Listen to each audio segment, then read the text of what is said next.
Hello friends, genius classes मध्ये आपल्या सगळ्यांचं पुन्हा एकदा स्वागत आहे. आज आपण बघणार आहोत बेरीज व्यस्त आणि गुणाकार व्यस्त संख्या.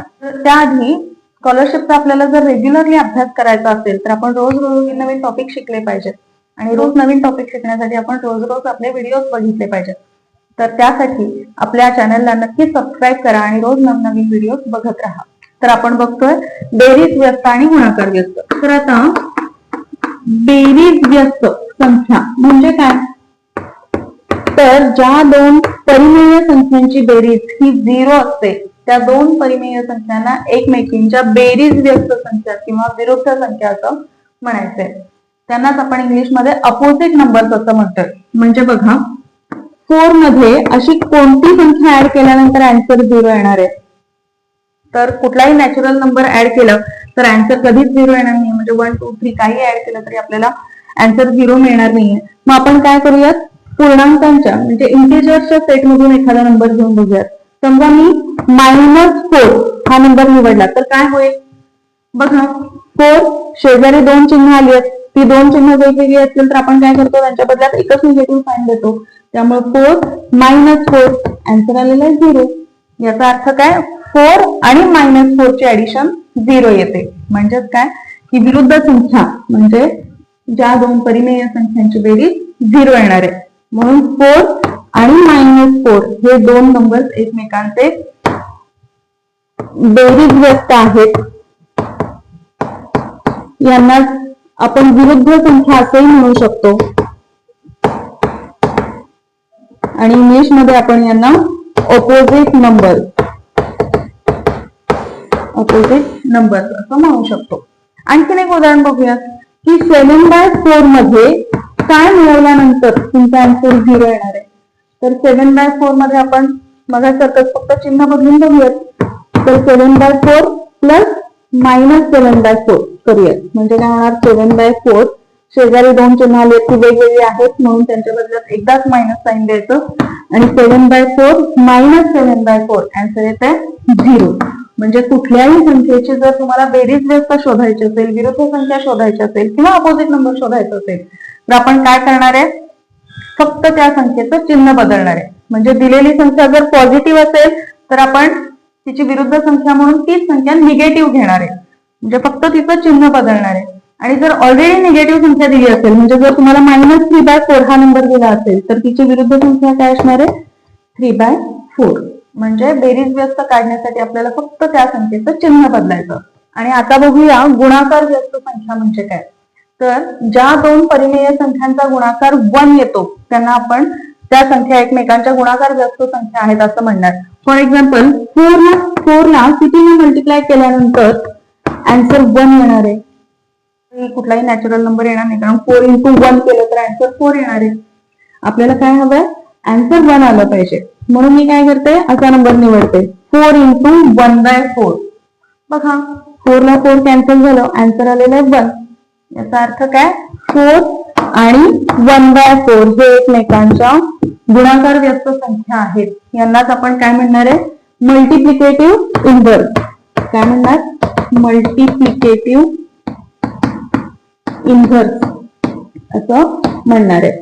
तर मल्टिप्लिकेटिव्ह इन्व्हर्स शोधण्यासाठी काय करायचं, त्या संख्येच्या न्यूमरेटर आणि डिनॉमिनेटरची अदलाबदल करायची. म्हणजे आता फक्त 4 दिसतोय इथं आपल्याला. तर 4 चं मल्टिप्लिकेटिव्ह इन्व्हर्स म्हणजे गुणाकार व्यस्त शोधताना तुम्ही काय करणार, 4 ला डिनॉमिनेटर नाहीये म्हणजे 1 आहे, तर काय करणार, अंश छेदाची फक्त अदलाबदल, न्यूमरेटर डिनॉमिनेटरची अदलाबदल करणार आहोत.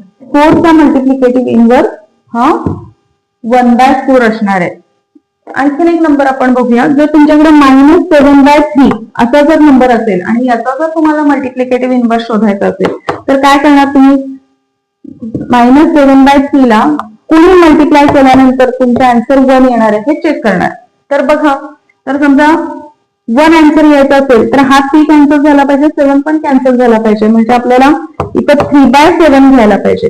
म्हणजे 3 ला 3 कॅन्सल होईल, 7 ला 7 कॅन्सल होईल. पण हे मायनस साइन तसं काय, मग आन्सर तर -1 आला असतो. म्हणून आपण काय करणार, निगेटिव्ह नंबरला निगेटिव्ह नंबरनच मल्टिप्लाय करणार. म्हणजे मायनस प्लस आन्सर येऊ शकतं. म्हणजे आता बघा, -7/3 × -3/7 हे मल्टिप्लिकेशन केल्यानंतर काय होणार, दोन्ही संख्या निगेटिव्ह आहेत त्यामुळे आन्सर पॉझिटिव्ह येणार. 3 ला 3 कॅन्सल झालं, 7 ला 7 कॅन्सल झालं, त्यामुळं सगळीकडे आन्सर तुमचं काय आलेलं आहे, 1 असं आलेलं आहे. म्हणजे गुणाकार व्यस्त संख्या जर तुम्हाला शोधायची असेल तर आपण काय करणार आहे, फक्त न्यूमरेटर आणि डिनॉमिनेटरची अदलाबदल करणार आहे. संख्येचं चिन्ह अजिबात बदलायचं नाही. दिलेल्या नंबरला जे साईन असेल ते आहे तसंच ठेवायचं. बेरीज व्यस्त आणि गुणाकार व्यस्त या दोन्ही कन्सेप्टवर आधारित काही एक्झाम्पल्स आपण बघूयात. आता बघा आपल्याकडे प्रश्न आहे 5m + 7n ची बेरीज व्यस्त आणि -2m - 3n ची बेरीज व्यस्त यांची बेरीज किती. तर आपण स्टेप बाय स्टेप सोडवत जाऊया. तर पहिला नंबर कोण आहे, पहिला नंबर कोण आहे, 5m + 7n 5m + 7n ची बेरीज व्यस्त. आता याची बेरीज व्यस्त शोधायची, मग बेरीज व्यस्तसाठी आपण काय करतो, फक्त चिन्ह बदलतो. तर हा जो नंबर आहे त्याला आपण ब्रॅकेट टाकणार आणि याचं चिन्ह बदलणार आहे, कारण व्हेरिएबल 2 आलेले आहेत त्यामुळे आपल्याला काय करायला लागेल, ब्रॅकेट टाकून मग याचं चिन्ह बदलावं लागेल. आधी हा प्लस होता त्याला आपण काय केलं, बाहेर मायनस साइन जोडलं. आता हे मायनस साइन ब्रॅकेट मधल्या प्रत्येक नंबरला जाणार आहे, म्हणजे -5m - 7n ही 5m + 7n ची बेरीज व्यस्त संख्या झालेली आहे. दुसरी संख्या आहे -2m - 3n. आता हिची पण बेरीज व्यस्त आपल्याला शोधायची आहे. तर हिची बेरीज व्यस्त काय करणार, आता दोन्हीकडे आपण काय करणार, तिची चिन्ह बदलणार. म्हणजे बेरीज व्यस्त संख्या शोधण्यासाठी आपण काय करणार, चिन्ह बदलूयात. तर काय होणार, 2m + 3n म्हणजे -2m होता तो +2m झाला आणि -3n होता तो +3n झाला. आता ह्या दोन्ही संख्यांची आपल्याला काय करायचे, पुन्हा बेरीज करायचे. म्हणजे -5m - 7n आणि +2m + 3n. तर बेरीज करताना आपण हे अशी करूयात, म्हणजे जे व्हेरिएबल लाईक टर्म्स आहेत म्हणजे त्यांना आपण काय करूयात, एकाखाली एक लिहूयात. काय होणार मग, 5 मायनस आहे, -5 + 2 काय होणार, -5 + 2 म्हणजे प्लस मायनस मायनस, मोठ्या संख्येचं साइन. तर 5 मोठा आहे त्यामुळे -5 चं साइन येणार, आपल्याकडे निगेटिव्ह साइन येणार. आणि +3 - 7 म्हणजे काय करणार, 7 मधून 3 सबट्रॅक्ट करणार, 4n येणार आणि काय करणार आपण, मोठ्या संख्येचं साइन उत्तराला देणार आहे, म्हणजे -4n. तर आपला आन्सर काय आलेला आहे, -3n - 4n.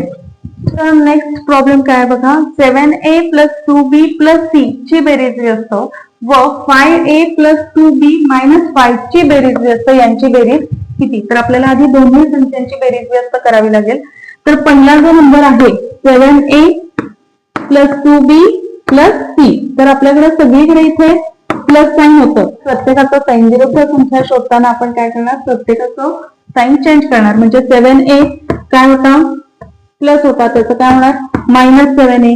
2b प्लस आहे त्याचं काय करणार, -2b. आणि c सुद्धा पॉझिटिव्ह आहे त्याला सुद्धा आपण काय करणार, साइन चेंज करणार. बेरीज व्यस्त म्हणजे आपण काय करतो, दिलेल्या संख्येचं साइन चेंज करतो. आणि दुसरा नंबर आहे आपल्याला 5a + 2b - 5c. तर आता याची सुद्धा बेरीज व्यस्त आपल्याला शोधायची आहे. काय करणार आपण, प्रत्येक टर्मचं आपण काय करणार आहे, साइन चेंज करणार आहे. म्हणजे 5a पॉझिटिव्ह आहे त्याला आपण काय करणार, -5a. 2b पॉझिटिव्ह आहे त्याला आपण काय करणार, -2b. आणि -5c आहे, 5c मात्र निगेटिव्ह आहे, त्याचं साइन चेंज केल्यानंतर तो होणार आहे पॉझिटिव्ह, म्हणजे +5c. आता आपल्याला काय करायचं, या दोघांची ऍडिशन करायचे. तर ऍडिशन करताना आपण काय करणार, प्रत्येक व्हेरिएबलची आपापली ऍडिशन करायची असते, त्यामुळे ती इकडूनच करायला पाहिजे असं काही नाहीये. बघा, -7a - 5a दोघंही निगेटिव्ह आहेत, दोघांचे चिन्ह सेम म्हणजे आपल्याला करायचे त्यांचे ऍडिशन. तर काय येणार, 5 + 7 म्हणजे येणार आहे 12a. आणि दोघंही निगेटिव्ह आहे, आपण काय करतो, बेरजेला मोठ्या संख्येचं साइन देतो. तर आपलं 7चं साइन येणार आहे निगेटिव्ह साइन. इथे दोघंही निगेटिव्ह दिसतात, -2b -2b म्हणजे मायनस मायनस होणार आहे प्लस, मोठ्या संख्येचं साइन. तर 4b आणि मोठ्या संख्येचं साइन म्हणजे 2चं साइन येणार आहे निगेटिव्ह साइन. आणि आता पुन्हा -c + 5c. आता c एकटा आहे, त्याला कोणी कोएफिशियंट नाहीये म्हणजे त्याचं कोइफिशियंट म्हणजे सहगुणक 1 घ्यायचं. तर काय दिसतंय आता प्लस मायनस मायनस दोघांची चिन्ह वेगवेगळी असल्यावर आपण काय करतो त्यांचे सबट्रॅक्शन करतो. तर 5 मधून 1 गेला उरला 4c आणि मोठ्या संख्येचं साइन 1 आणि 5 मध्ये 5 मोठा आहे त्यामुळे 5 चं साइन आपल्या आन्सरला येणार आहे. आपल्या ह्या क्वेश्चनचा आन्सर काय येणार आहे -12a -4b + 4c. फ्रेंड्स आपलं जे आन्सर आलेलं आहे ते हे चारही पर्यायांमध्ये कुठेही दिसत नाहीये. मग काय करायचं तर आपल्याला हा बाहेर 4 दिसतोय प्रत्येक पर्यायामध्ये बाहेर 4 दिसतोय. मग आपण काय विचार करूया की ह्या सगळ्यांमधून 4 कॉमन येऊ शकतो का. तर 12 कसं तयार झालंय 4 × 3 न तयार झालेलं आहे. 4 कसं तयार झालं 4 × 1 आणि हे 4 कसं तयार झालं अजून 4 × 1 म्हणजे तिन्ही टर्म्स मध्ये 4 कॉमन आहे. तर आपण 4 कॉमन काढलं फक्त पॉझिटिव्ह 4 कॉमन काढलं तर इथं काय राहणार -3a इथं काय राहणार -1b आणि इथं काय राहणार +1c. हा पर्याय दिसतोय का बघा आपल्याला कुठे.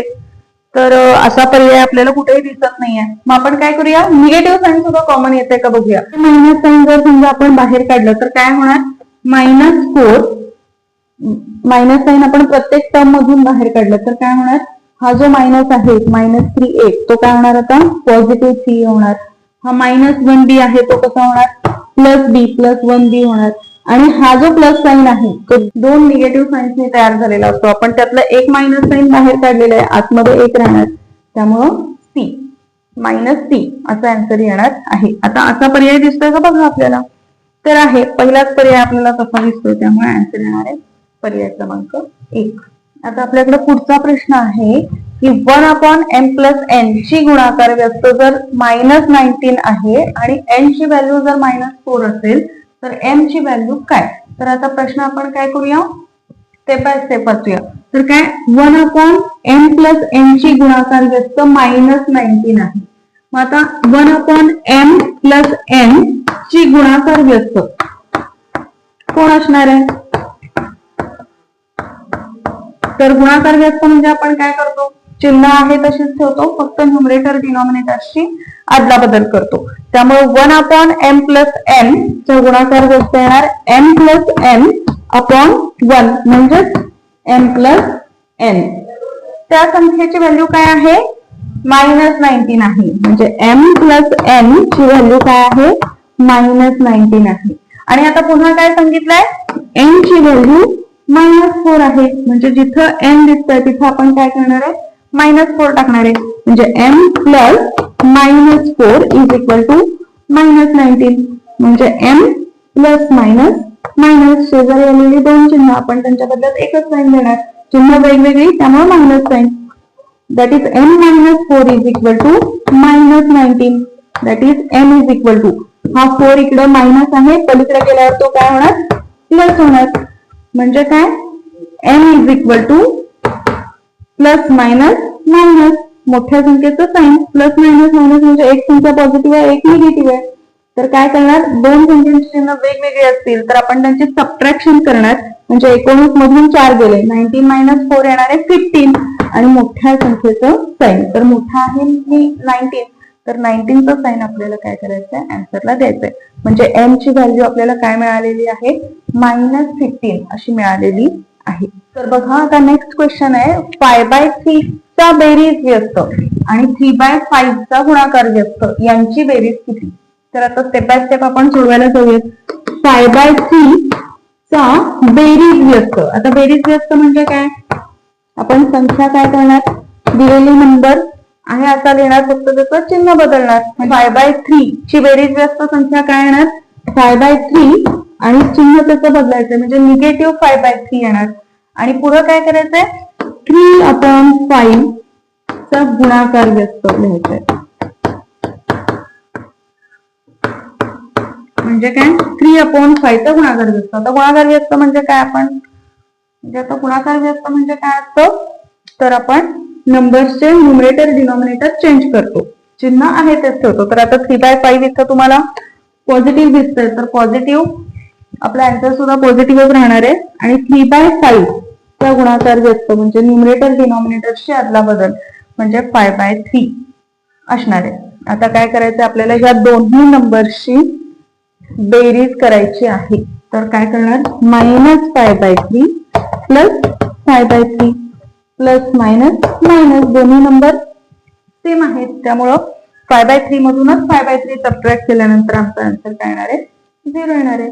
आणि आता शेवटचा प्रश्न आहे 3⁻⁵ चा गुणाकार व्यस्त खालीलपैकी कोणता? तर आता 3⁻⁵ आता हे इथे तुम्हाला इंडेक्स दिसतं म्हणजे घातांक दिसतं. तर घातांकांचा गुणाकार व्यस्त शोधण्यासाठी दोन पद्धती आहेत. एक तर आपण काय करू शकतो, फक्त इंडेक्सचं साइन चेंज करू शकतो. म्हणजे 3⁻⁵ चा गुणाकार व्यस्त आपण काय लिहू शकतो? 3⁵ काय लिहू शकतो आपण? 3⁵. किंवा आपण दुसरा ऑप्शन काय वापरू शकतो की 3⁻⁵ च्या डिनॉमिनेटर मध्ये कोण आहे? 1 आहे. तर आपण काय करणार? 3⁻⁵ चा गुणाकार व्यस्त लिहिताना न्यूमरेटर डिनॉमिनेटरशी इंटरचेंज करणार म्हणजे 1/3⁻⁵. म्हणजे जर तुम्हाला न्यूमरेटर डिनॉमिनेटरशी इंटरचेंज करायचे असेल तर घातांकाचं म्हणजे इंडेक्सचं साइन बदलायचं नाही. इंडेक्सचं साइन चेंज करायचं असेल तर तुमचा जो बेस आहे, पाया आहे, तो ऍज इट इज तुम्हाला लिहावा लागेल. मग आता आपल्याकडे या दोन पैकी कोणता पर्याय दिसतोय? तर बघा 3⁵ हा पर्याय क्रमांक 2 दिसतोय आपल्याला, म्हणून आन्सर आहे 3⁵. इंडेक्स असलेल्या नंबरचा जर तुम्हाला गुणाकार व्यस्त शोधायचा असेल म्हणजे 3/7⁴ तर जर तुम्हाला गुणाकार व्यस्त शोधायचा असेल तर आपल्याकडे दोन पर्याय आहेत. एक 3/7⁻⁴ असं लिहू शकता म्हणजे बेस पाया आहे असं लिहून फक्त इंडेक्सचं साइन चेंज करू शकता, किंवा 7/3⁴ म्हणजे जर तुम्हाला इंडेक्सचं साइन चेंज करायचं नसेल तर आपल्याला बेसच्या न्यूमरेटर डिनॉमिनेटर्सची अदलाबदल करावी लागेल. जर तुमची काही शंका असेल तर व्हिडिओ पुन्हा पुन्हा बघा, आणि तरीही शंका असेल तर कमेंट बॉक्समध्ये नक्की सांगा, आपण त्या शंकेचं निरसन नक्की करूयात.